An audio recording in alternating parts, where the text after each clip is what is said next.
लूका 6 अध्याय। सप्त का प्रभु। फिर सप्त के दिन वह खेतों में से होकर जा रहा था और उसके चेले बालें तोड़ तोड़ कर और हाथों से मल मल कर खाते जा रहे थे। तब फरीसियों में से कुछ कहने लगे, तुम वह काम क्यों करते हो जो सप्त के दिन करना उचित नहीं। यीशु ने उनको उत्तर दिया, क्या तुमने यह नहीं पढ़ा कि दाऊद ने जब वह और उसके साथी भूखे थे तो क्या किया। वह कैसे परमेश्वर के घर में गया और भेंट की रोटियां लेकर खाई, जिन्हें खाना याजकों को छोड़ और किसी को उचित नहीं, और अपने साथियों को भी दी। और उसने उनसे कहा, मनुष्य का पुत्र सप्त के दिन का भी प्रभु है। सूखे हाथ वाले मनुष्य को चंगा करना। ऐसा हुआ कि किसी और सप्त के दिन वह आराधनालय में जाकर उपदेश करने लगा, और वहाँ एक मनुष्य था जिसका दाहिना हाथ सूखा था। शास्त्री और फरीसी उस पर दोष लगाने का अवसर पाने की ताक में थे कि देखें वह सप्त के दिन चंगा करता है कि नहीं। परंतु वह उनके विचार जानता था, इसलिए उसने सूखे हाथ वाले मनुष्य से कहा, उठ बीच में खड़ा हो। वह उठ खड़ा हुआ। यीशु ने उनसे कहा, मैं तुमसे यह पूछता हूँ कि सप्त के दिन क्या उचित है, भला करना या बुरा करना, प्राण को बचाना या नाश करना। तब उसने चारों ओर उन सबों को देखकर उस मनुष्य से कहा, अपना हाथ बढ़ा। उसने ऐसा ही किया और उसका हाथ फिर चंगा हो गया। परंतु वे आपे से बाहर होकर आपस में विवाद करने लगे कि हम यीशु के साथ क्या करें। 12 प्रेरितों की नियुक्ति। उन दिनों में वह पहाड़ पर प्रार्थना करने गया और परमेश्वर से प्रार्थना करने में सारी रात बिताई। जब दिन हुआ तो उसने अपने चेलों को बुलाकर उनमें से 12 चुन लिया और उनको प्रेरित कहा, और वे ये हैं, सिमोन जिसका नाम उसने पतरस भी रखा, और उसका भाई अंद्रयास, और याकूब, और यूहन्ना, और फिलिप्पुस, और बरतुल्मै, और मत्ती, और थोमा, और हलफई का पुत्र याकूब, और सिमोन जो जेलोतेस कहलाता है, और याकूब का बेटा यहूदा, और यहूदा इस्करियोती जो उसका पकड़वाने वाला बना। शिक्षा देना और चंगा करना।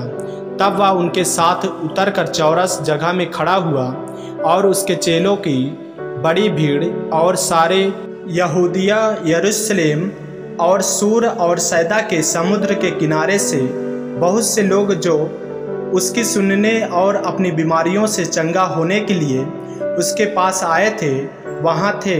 और अशुद्ध आत्माओं के सताए हुए लोग भी अच्छे किए जाते थे। सब उसे छूना चाहते थे, क्योंकि उसमें से सामर्थ निकलकर सबको चंगा करती थी। आशीष और शोक वचन। तब उसने अपने चेलों की ओर देखकर कहा, धन्य हो तुम जो दीन हो, क्योंकि परमेश्वर का राज्य तुम्हारा है। धन्य हो तुम जो अब भूखे हो, क्योंकि तृप्त किए जाओगे।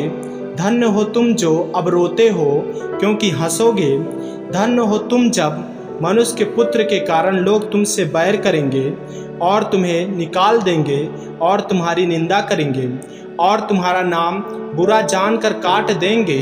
उस दिन आनंदित होकर उछलना, क्योंकि देखो तुम्हारे लिए स्वर्ग में बड़ा प्रतिफल है। उनके बाप दादे भविष्यवक्ताओं के साथ भी वैसा ही किया करते थे। परंतु हाय तुम पर जो धनवान हो, क्योंकि तुम अपनी शांति पा चुके। हाय तुम पर जो आप तृप्त हो, क्योंकि भूखे होंगे। हाय तुम पर जो अब हंसते हो, क्योंकि शोक करोगे और रोओगे। हाय तुम पर जब सब मनुष्य तुम्हें भला कहें, क्योंकि उनके बाप दादे झूठे भविष्यवक्ताओं के साथ भी ऐसा ही किया करते थे। शत्रुओं से प्रेम। परंतु मैं तुम सुनने वालों से कहता हूँ कि अपने शत्रुओं से प्रेम रखो। जो तुमसे बैर करें उनका भला करो, जो तुम्हें श्राप दे उनको आशीष दो, जो तुम्हारा अपमान करे उनके लिए प्रार्थना करो। जो तेरे एक गाल पर थप्पड़ मारे उसकी ओर दूसरा भी फेर दे, और जो तेरी दोहर छीन ले उसको कुर्ता लेने से भी न रोक। जो कोई तुझसे मांगे उसे दे, और जो तेरी वस्तु छीन ले उससे न मांगो। जैसा तुम चाहते हो कि लोग तुम्हारे साथ करें, तुम भी उनके साथ वैसा ही करो। यदि तुम अपने प्रेम रखने वालों के साथ प्रेम रखो तो तुम्हारी क्या बड़ाई, क्योंकि पापी भी अपने प्रेम रखने वालों के साथ प्रेम रखते हैं। यदि तुम अपने भलाई करने वालों ही के साथ भलाई करते हो तो तुम्हारी क्या बड़ाई, क्योंकि पापी भी ऐसा ही करते हैं। यदि तुम उन्हें उधार दो जिनसे फिर पाने की आशा रखते हो तो तुम्हारी क्या बड़ाई, क्योंकि पापी पापियों को उधार देते हैं कि उतना ही फिर पाएं। वरन अपने शत्रुओं से प्रेम रखो और भलाई करो और फिर पाने की आशा न रखकर उधार दो, और तुम्हारे लिए बड़ा फल होगा और तुम परम प्रधान के संतान ठहरोगे, क्योंकि वह उन पर जो धन्यवाद नहीं करते और बुरों पर भी कृपालु है। जैसा तुम्हारा पिता दयावंत है वैसे ही तुम भी दयावंत बनो। दोष न लगाओ, दोष मत लगाओ तो तुम पर भी दोष नहीं लगाया जाएगा। दोषी न ठहराओ तो तुम भी दोषी नहीं ठहराए जाओगे। क्षमा करो तो तुम्हें भी क्षमा किया जाएगा। दिया करो तो तुम्हें भी दिया जाएगा।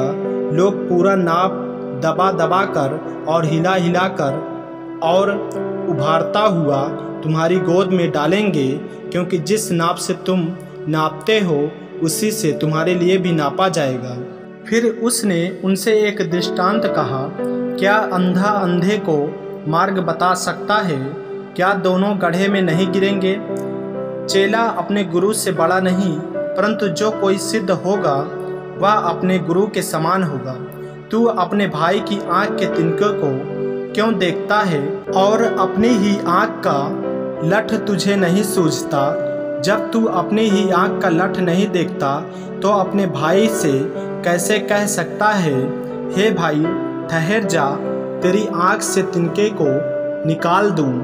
हे कपटी, पहले अपनी आँख से लठ निकाल, तब जो तिनका तेरे भाई की आँख में है उसे भली भांति देख कर निकाल सकेगा। जैसा पेड़ वैसा फल। कोई अच्छा पेड़ नहीं जो निकम्मा फल लाए, और न तो कोई निकम्मा पेड़ है जो अच्छा फल लाए। हर एक पेड़ अपने फल से पहचाना जाता है, क्योंकि लोग झाड़ियों से अंजीर नहीं तोड़ते और न जटवेरी से अंगूर। भला मनुष्य अपने मन के भले भंडार से भली बातें निकालता है, और बुरा मनुष्य अपने मन के बुरे भंडार से बुरी बातें निकालता है, क्योंकि जो मन में भरा है वही उसके मुंह पर आता है। घर बनाने वाले दो मनुष्य। जब तुम मेरा कहना नहीं मानते तो क्यों मुझे हे प्रभु कहते हो? जो कोई मेरे पास आता है और मेरी बातें सुनकर उन्हें मानता है, मैं तुम्हें बताता हूँ कि वह किसके समान है। वह उस मनुष्य के समान है जिसने घर बनाते समय भूमि गहरी खोदकर चट्टान पर नींव डाली, और जब बाढ़ आई तो धारा उस घर पर लगी, परंतु उसे हिला न सकी, क्योंकि वह पक्का बना था। परंतु जो सुनकर नहीं मानता वह उस मनुष्य के समान है जिसने मिट्टी पर बिना नींव का घर बनाया। जब उस पर धारा लगी तो वह तुरंत गिर पड़ा, और गिरकर उसका सत्यानाश हो गया। आमीन। मेरे प्रियो, यदि आप इस चैनल पर नए हैं, यदि आपने अभी तक हमारे चैनल को सब्सक्राइब नहीं किया है तो हमारे चैनल को सब्सक्राइब करें और बेल आइकन के बटन को दबाएं, ताकि वीडियो और ऑडियो रोजाना आप तक पहुंच सके। जय मसीह की। प्रभु आपको आशीष दे।